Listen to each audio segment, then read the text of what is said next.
is it's always a bad idea to try to time the market. Nobody can predict which way it's going to go.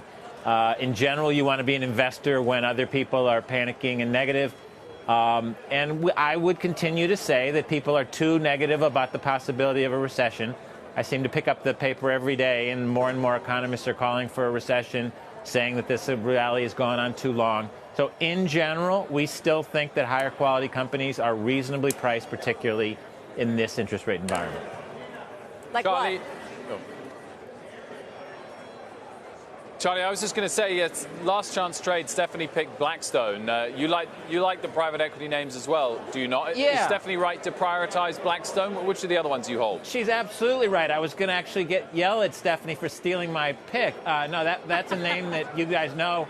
KKR and Blackstone have been our two favorites for about over a year, and the theory was that they're incredibly cheap stocks with great business models, but nobody could own them because they were partnerships, and index funds couldn't own them. Lots of mutual funds don't want to get a K1. KKR did the right thing and converted, and the stock popped 30%. Now Blackstone's doing the right thing, and the stock's up almost 50%. So absolutely great names, still reasonably priced. Blackstone trading at about 14 times forward earnings, could easily trade at a market multiple. Stephanie, on energy, which was the biggest story today, and the bounce that we saw earlier, it faded, the oil bounce, but the energy stocks did really well.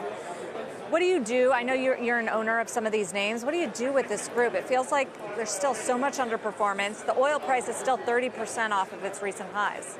And it's only 5% of the S&P 500 weighting, as what Mike's chart told us in the last segment, which the last time it was below 5% was about 20 years ago when oil prices were $12. $12, inflation adjusted $18. That's how cheap these things have gotten. And by the way, like, generalists don't even look at this sector, right? So, I don't know what you do. I own Quality. I own the company like a Chevron that has a great balance sheet, and they've got the Permian assets, so they have the better growth between the Exxon and Chevron, the two big majors. I like what they're doing in terms of streamlining their efficiencies and their operations. I'm barbelling it with EOG and Concho, but those are much, much smaller bets because on any given day, they're up 3, 5, 6% or down. And so as a portfolio manager, it's just too much to deal with. So I like to barbell it. I'm not convinced we're off to the races in energy, though, at this point. Charlie, just